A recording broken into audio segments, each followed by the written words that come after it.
আপনাকে দেখিয়ে দেবো, আপনারা কালকে পেপারটা খুলবেন, মোবাইলটা খুলে দেখবেন। এখন আবার শুনেছেন হিরো আলম বলে একটা খ্যাপা আছে, সে ভোটে দাঁড়াচ্ছে, এমপি হবে। কিয়ামতের আলামত বুঝতে পেরেছে না পারেনি? আবার ওই সিদ্দিক বলে একটা চোর আছে, দেখেছেন বাংলাদেশে, তাকে জিজ্ঞেস করছে তুমি ভোটে দাঁড়াবে? ও মানে ওরও দাঁড়াবার ইচ্ছা আছে, মানে উ এমএলএ হবে। দেশটা কত সুন্দর চলবে বুঝতে পারছেন? সে ভালো করে আর্জেন্টিনা বলতে পারছে না, বলছে আচ্ছা তুমি কোন দলের সাপোর্টার? আর্জেন্টিনা। আর্জেন্টিনা বলতে পারছে না, সে হবে এমএলএ। এটা হচ্ছে কিয়ামতের আলামত। হিরো আলমের মতো পাগল যদি এমএলএ ভোটে দাঁড়ায়, বুঝতে পাচ্ছেন কিয়ামতের আলামতটা কত সুন্দর এসছে আপনার কাছে। ওই জন্য আমি সাবধান করে যাব, আপনাদিকে সাবধান হয়ে যান, নিজেদের মধ্যে শিক্ষা নিয়ে আসুন, চেতনা নিয়ে আসুন। আর আমি বলবো বিশেষ করে হাত তুলে বলুন, নামাজ জীবনে কেউ ছাড়বেন না ইনশাল্লাহ। নামাজ, রোজা, দিনদারি, পরেজগারি, তাকওয়া। আর না হকের সঙ্গে কখনো আপোষ করবেন না, বেঈমান কাফেরের সঙ্গে কখনো আপনার আপোষ হবে না।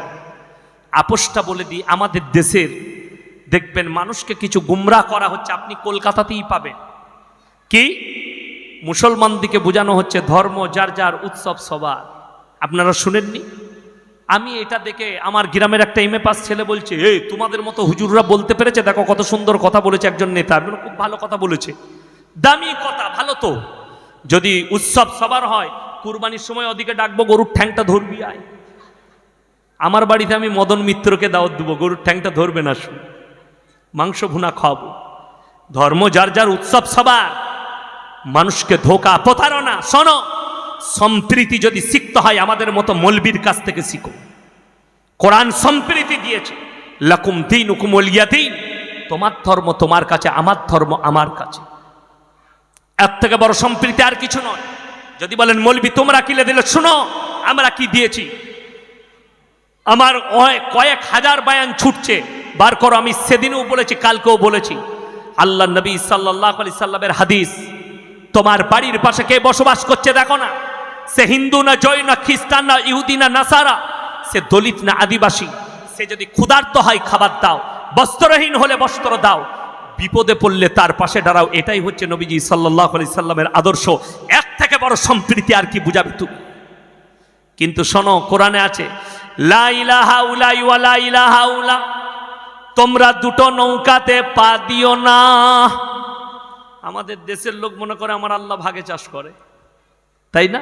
ভাগে চাষটা বুঝিয়ে দেবো কি বলে দিই, ভাগে চাষ। ওই জন্যে আপনাদের কলকাতার খবর জানি না, আমার বর্তমানের খবর বলছি।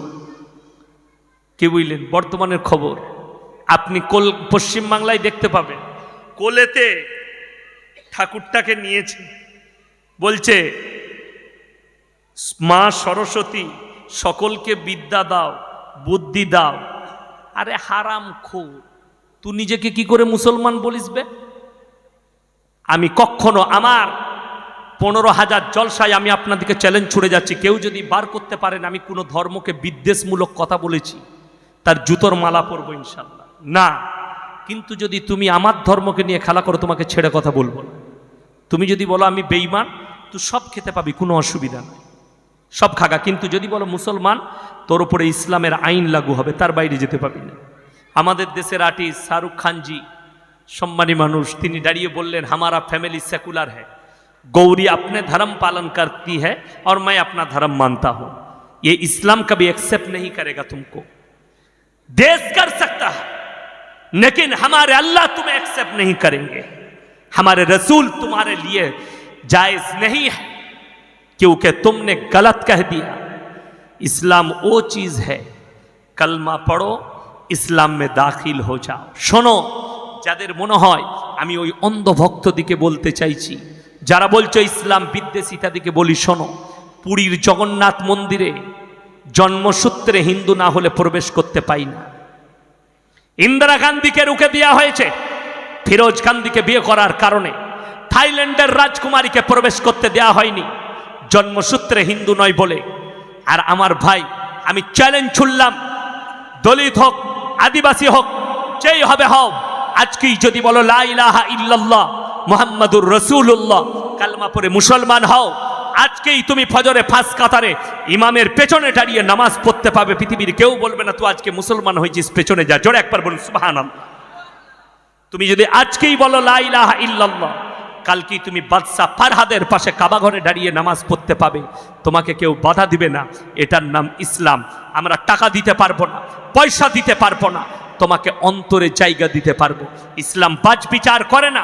তুমি যদি আজকেই বলো লা ইলাহা ইল্লাল্লাহ, তুমি আমার প্লেটে বসে খেতে পাবে, আমার দস্তরখানে বসতে পাবে।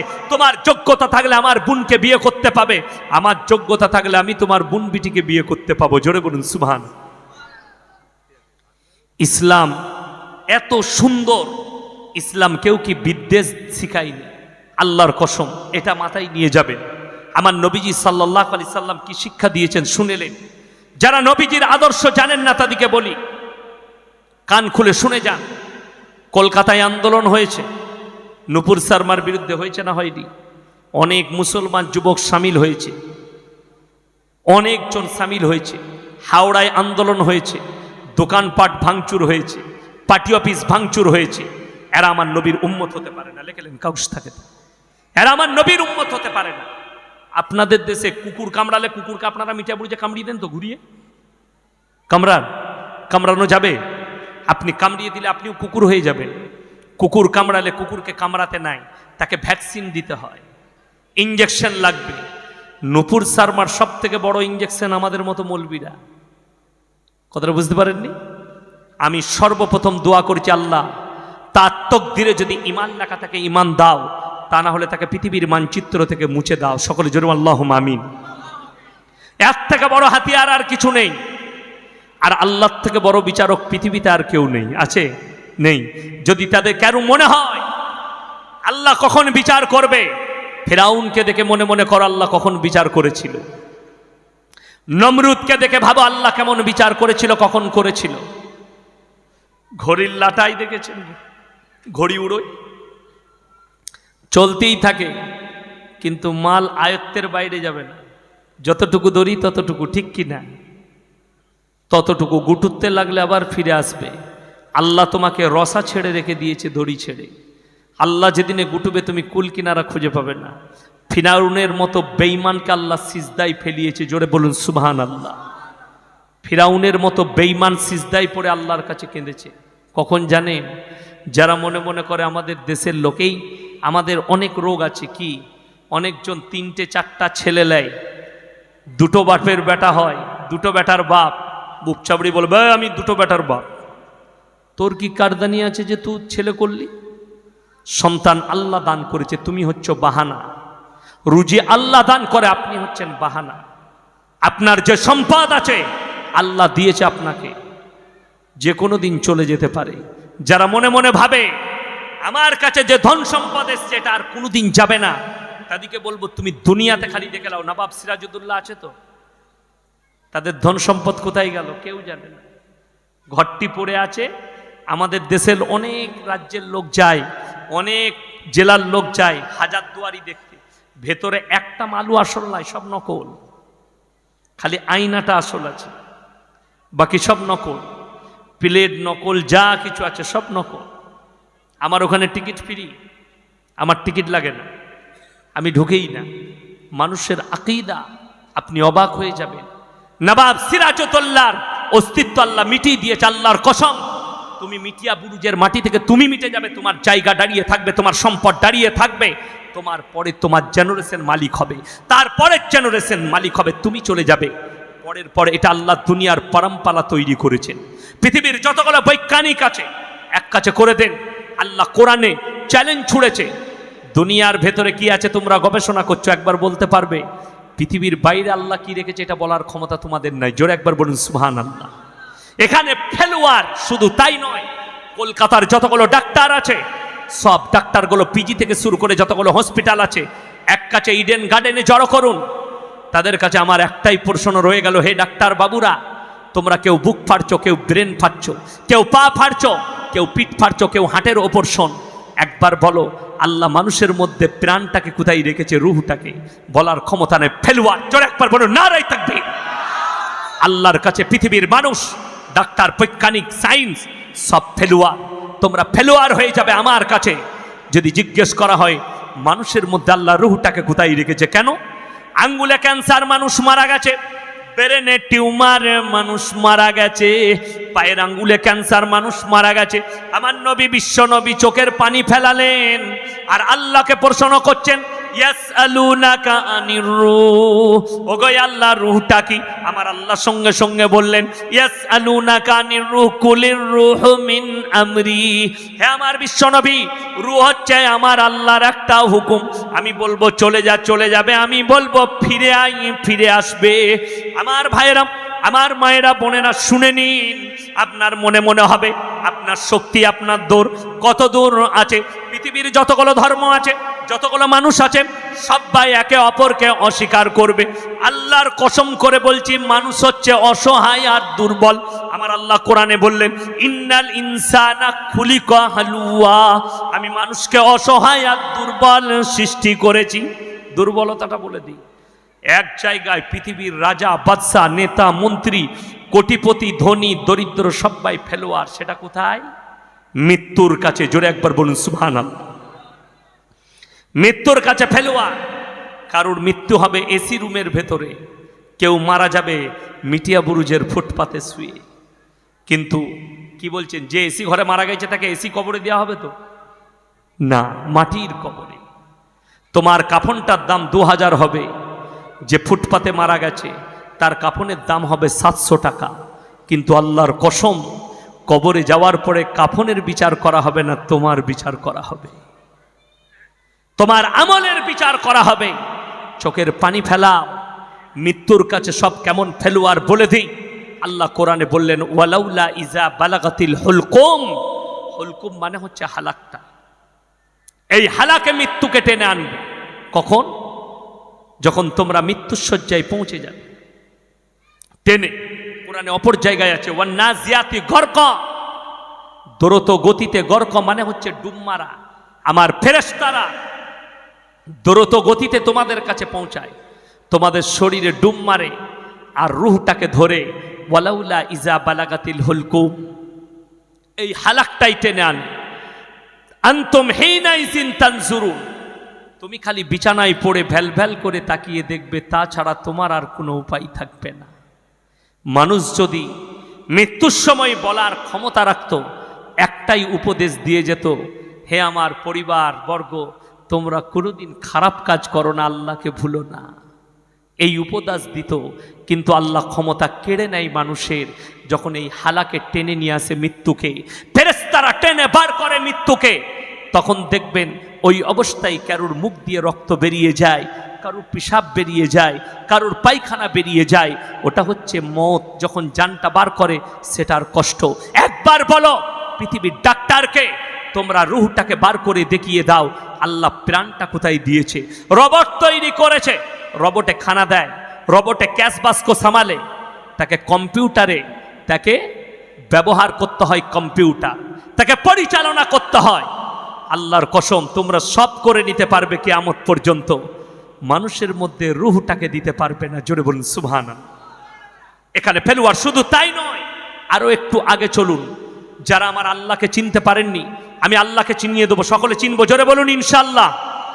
আমার ভাইয়েরা, আমার মায়েরা, বোনেরা, তোমরা যদি আল্লাহকে চিনতে চাও, গোলাপের পাপড়িতে আল্লাহকে দেখতে পাবেন, রজনীগন্ধার সুগন্ধিতে আল্লাহকে দেখতে পাবেন। আল্লাহকে যদি দেখতে চাও, ডাবের জলেতে আল্লাহকে দেখতে পাবেন, কমলা লেবুর ভেতরে আল্লাহকে দেখতে পাবেন, খেজুরের গুড়েতে আল্লাহকে দেখতে পাবেন। আল্লাহকে যদি দেখতে চাও, তোমরা গোলাপের পাপড়িতে দেখতে পাবে।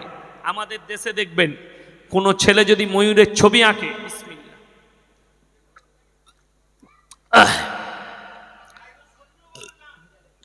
আমার ভাই, কেউ যদি, কোনো বাচ্চা যদি ময়ূরের ছবি আঁকে, ময়ূরের ছবি, তাকে রাষ্ট্রপতি পুরস্কার দেওয়া হয়, হয় না? হয় না? আমার মেয়ে স্কুলে পঞ্চায়েতে গিয়ে ছবি এঁকেছে, বলছে আব্বু এই দেখো আমি এই ঘরটা এঁকেছিলাম, গাছটা এঁকেছি, আমাকে এমএলএ আমাকে পুরস্কার দিয়েছে।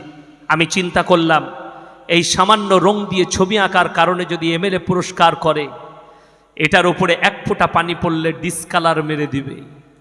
যে ছবিটা এঁকেছ ময়ূরে, যে তোমাকে রাষ্ট্রপতি পুরস্কার দিয়েছে, জিজ্ঞেস করো তোমার রাষ্ট্রপতিকে, জিজ্ঞেস করো ওই শিল্পীকে, তোমার ওই ছবির মধ্যে যদি এক টপ পানি ফেলে দেওয়া হয় ডিসকালার মেরে দিবে।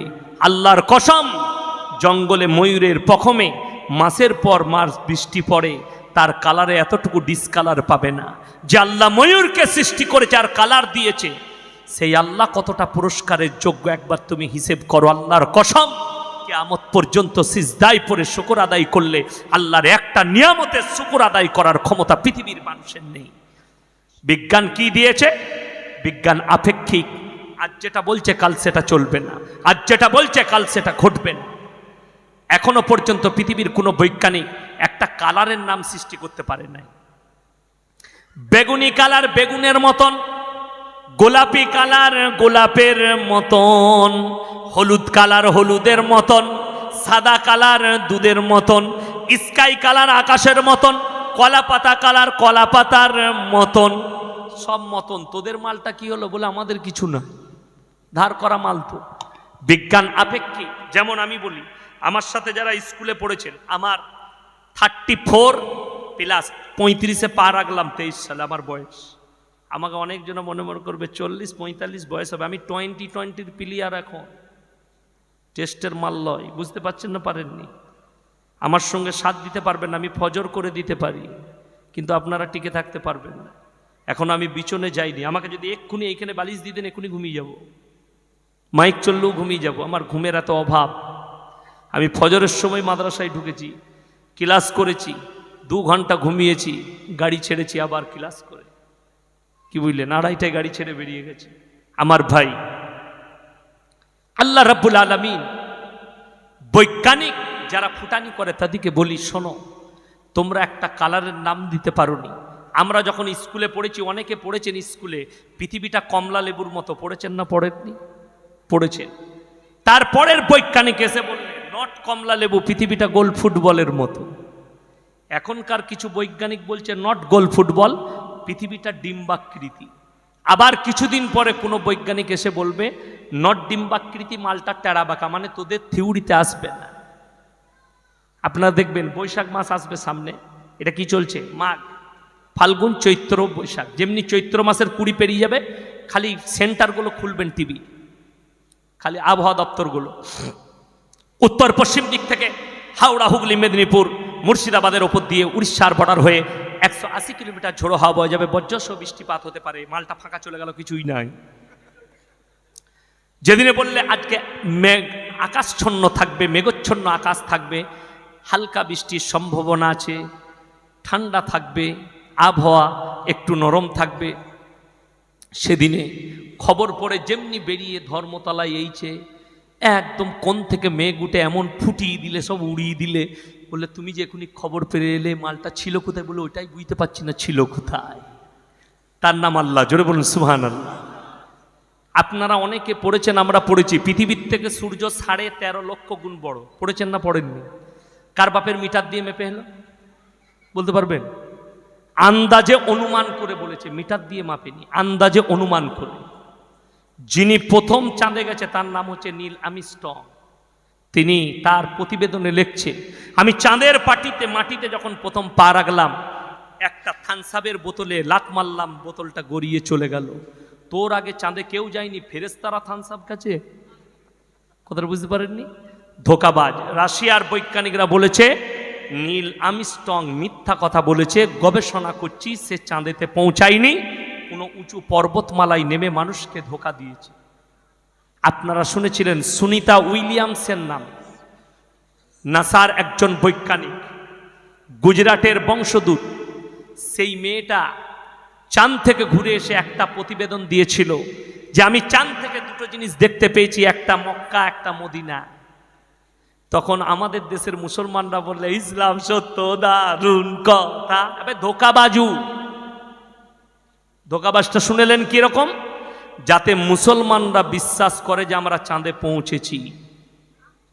বুঝতে পেরেছেন না পারেননি? তুমি যদি এটাই দেখলে, কই কেউ প্রমাণ করাতে পারবেন সুনিতা উইলিয়ামস ইসলাম কবুল করেছে? ওটা দেখার পর তো ইসলাম কবুল করলিয়া দরকার। কথাটা বুঝতে পারেননি আমার?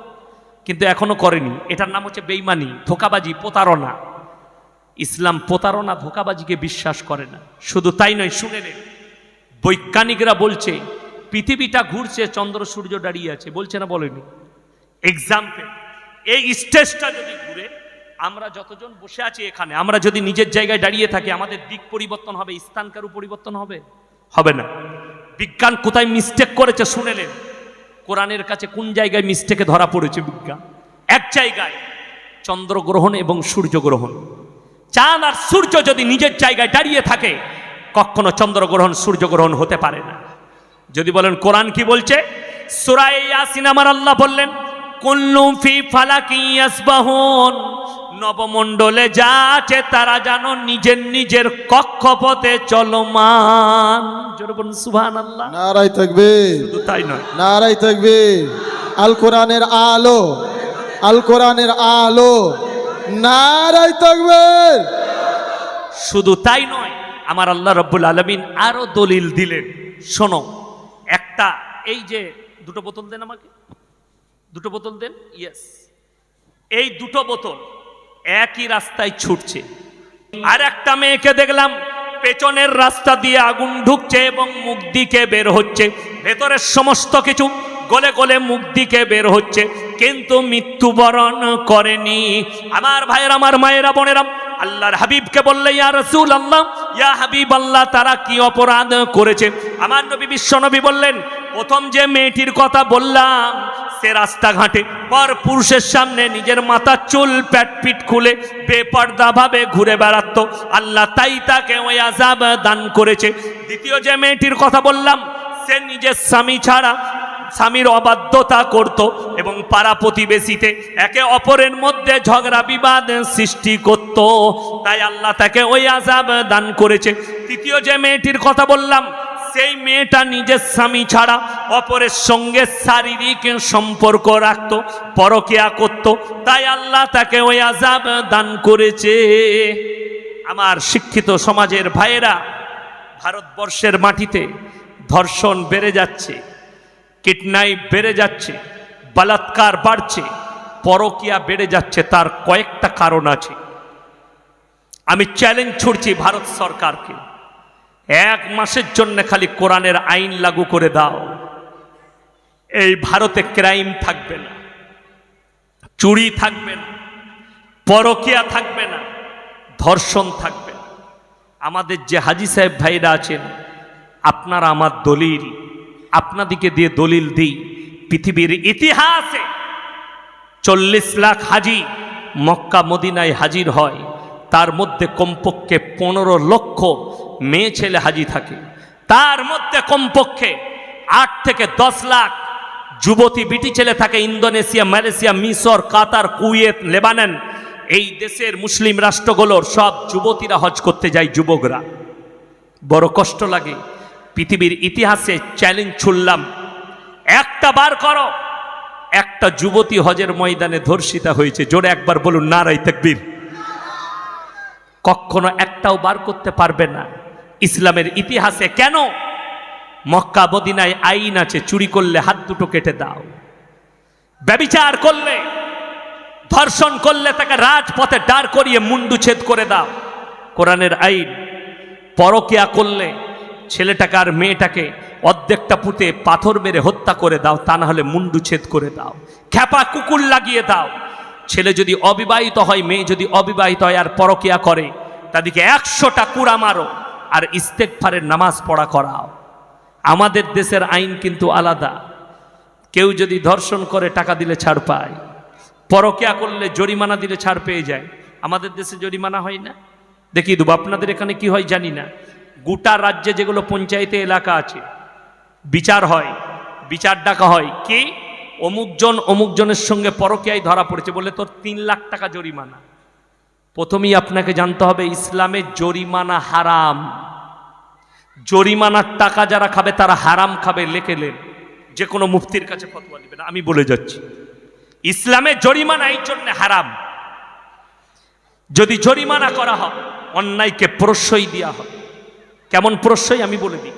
আমি ধরেলেন ইংরেজ, একটা এক্সাম্পল দিচ্ছি, 20 কোটি টাকার মালিক। আমি একটা মেয়েকে ধর্ষণ করলাম, আমার মিটিয়া বুরুজের লোক বিচার ডাকলো, তোমার 4 লাখ টাকা জরিমানা। একটা 20 কোটি মালিকের কাছে 4 লাখ টাকাটা 4 টাকার থেকেও কম, ঠিক কিনা? আমি উৎসাহ পেলাম, টাকা দিয়ে ছাড় পেয়েছি, আবার একটা মেয়েকে করুক, অসুবিধা নেই। এই জন্যে ইসলামে নিষেধ। যদি একজন ধর্ষণকারীকে রাজপথে দাঁড় করিয়ে মুন্ডুচ্ছেদ করা হতো, ভারতে আর দ্বিতীয় ধর্ষণ হতো না। একটা পরকীয়াওয়ালাকে যদি অর্ধেকটা পুঁতে পাথর মেরে হত্যা করে দেওয়া হতো, দ্বিতীয় পরকীয়া করার চান্স কেউ পেত না। চুরি করলে হাত দুটো কেটে দাও, আমাদের দেশে চুরি করলে উৎসাহ দেওয়া হয়। কেউ যদি মোটরসাইকেল চুরি করে থানায় যায়, বলবে কি করেছি? মোটরসাইকেল। কতই বেচেছিস? 20,000। 10,000 ফেলা, বার করে দিল। এরপর আরো বড় হাত মার বিজা পালা, সাবধানে করবি। ঠিক বলছি না ভুল বলছি? যদি বলেন প্রমাণ নেন, প্রমাণ দিয়ে দিই। কোরআন বলেছে ওয়ালা তাকরাবুজ জিনা ইন্নাহু কানা ফাহিশা ওয়া সাআ সাবিলা। ব্যভিচার করা তো দূরের কথা, যে রাস্তায় ব্যভিচার হয় সে রাস্তার ধারে পাশে তোমরা যাতায়াত করো না। আজকে আপনাকে আমি প্রমাণ দেবো। আমি প্রায় 24 পরগনা, হাওড়া, হুগলি থেকে জলসা করে ফিরি। যেমনি আপনি ডানকুনি পেরুবেন, সিঙ্গুরের মাঠ পেরুবেন, লাইন দিয়ে কলকাতার ইউনিভার্সিটি, কলকাতার আর পতিতালয়ের মেয়েরা দেহ ব্যবসায়ী নামে আমাদের রাজ্যের পুলিশরা দাঁড়িয়ে দেখে। যেহেতু তারা সরকারের, পুলিশদেরও কিছু করার নাই, সে বেচারাও অসহায়। কেন? তারা পারমিশন নিয়েছে, সরকার লাইসেন্স দিয়েছে তাদেরকে ব্যভিচার করা। জোরে বলুন নাউজুবিল্লাহ। সেই দেশে কখনো নারী সুরক্ষিত হতে পারে না। ইসলাম এত ভালো, এত সুন্দর, শুনেলেন? ওই জন্যে নির্জনে একটা পর পুরুষ আর পর নারী এক কাছে হতে পাবে না। সেখানে তৃতীয় নম্বর যে হাজিরি দিবে তার নাম হচ্ছে কি? সকলে বলুন, শয়তান। তার নাম কি বললাম? শয়তান। সে উস্কানি মারবে। মেলা ইসলামে এই জন্য হারাম। আপনাকে বলে দিই, মেলাতে কি হয়, কতটা গুনাহ হয়, কেমন গুনাহ হয়। শয়তান ধোকা দেয় যুবক দিকে। মেলাতে ঘুরছে, কি বুঝলে, আর খানিক মেয়ে আছে, এই হাতটা মেরে দিয়ে পালিয়ে। ঠিক বলছি না ভুল বলছি? শয়তান বলে কর, সুযোগ আছে চালিয়ে দে। চিমটি কেটে দিয়ে পালিয়ে গেল, হাতটা টেনে দিয়ে পালিয়ে গেল, পিঠে হাত লাগিয়ে দিয়ে পালিয়ে গেল। সুযোগ তুমি দিয়েছো শয়তানকে। কোরআনে আছে ইন্না শাইতান লিল ইনসানি আদুব্বুম মুবিন। শয়তান হচ্ছে তোমাদের প্রকাশ্য দুশমন, তার কাছ থেকে বাঁচো। আমি মায়েদিকে অনুরোধ করব, তোমরা নিজেদিকে পর্দার মধ্যে নিয়ে এসো। যদি জান্নাতের উত্তর অধিকারী হতে চাও, তোমরা নিজেদিকে ঢেকে নাও। যদি জান্নাতের উত্তর অধিকারী হতে চাও, যে মেয়েরা, আমাদের যে সন্তানরা, যে যুবতীরা কলেজ ইউনিভার্সিটিতে পড়ো, কমপক্ষে নিজেকে ঢেকে নিয়ে যাও। সেখানে যদি বলুন কেস লড়তে হবে, আপনি কেস লড়েন। আমরা এমন একটা দেশে বাস করছি, আমি সেদিনে মুর্শিদাবাদে বলেছি, আজকে আমাদের দেশের অবস্থা দেখে মনে হচ্ছে আমরা ইংরেজদের কাছ থেকে আজাদ হয়নি, ইংরেজরা আমাদের কাছ থেকে আজাদ হয়ে গেছে। কেন বলছি বলুন? এই জন্যেই আমাদের দেশে কেউ যদি ন্যাংটো ঘুরে বেড়ায় তাকে সুপ্রিম কোর্টে যেতে হয় না, কিন্তু একটা মুসলিম মেয়ে নিজের শরীর থেকে, ইজ্জত থেকে স্কুলে গেলে তাকে সুপ্রিম কোর্টে কেস লড়তে হয়। এটাই আমার দুঃখ, এটাই আমার বেদনা। দিল্লি, কলকাতা আর বোম্বের এয়ারপোর্টে হাজার হাজার এই নায়ক আর নায়িকাগুলো নিজেদের অঙ্গ খুলে, নিজের অঙ্গকে দেখিয়ে সেখানে ছেলেদিকে উৎপত্ত করে ঘুরে বেড়ায়, তাদেরকে সুপ্রিম কোর্টে যেতে হয় না। একটা মুসলমান মেয়ে সে যদি কলেজে যায় আর বোরকা পরে যায়, তাকে সুপ্রিম কোর্টে আর হাইকোর্টে যেতে হয়। এটাই দুঃখ প্রকাশ করছি, অন্য কিছু নয়। আমার ভাই শুনেলেন কিয়ামতের আলামত কতগুলো, আপনারা অবাক হবেন। বাংলাদেশের একটা হাসিনার দলের একটা ছেলে নেতা আমাকে অশ্লীল ভাষায় গালিগালাজ করেছে, খুব খারাপ ভাষায়, আমি প্রকাশ করতে পারবো হোয়াটসঅ্যাপে। আমি তাকে কি দোয়া দিয়েছি জানেন? আল্লাহ তোমাকে হিদায়াত দে, অন্য কিছু নয়। কেন? হাসিনার বিরুদ্ধে বলেছি। আমি তো এমন কিছু বলিনি, শুনেন আপনাদের।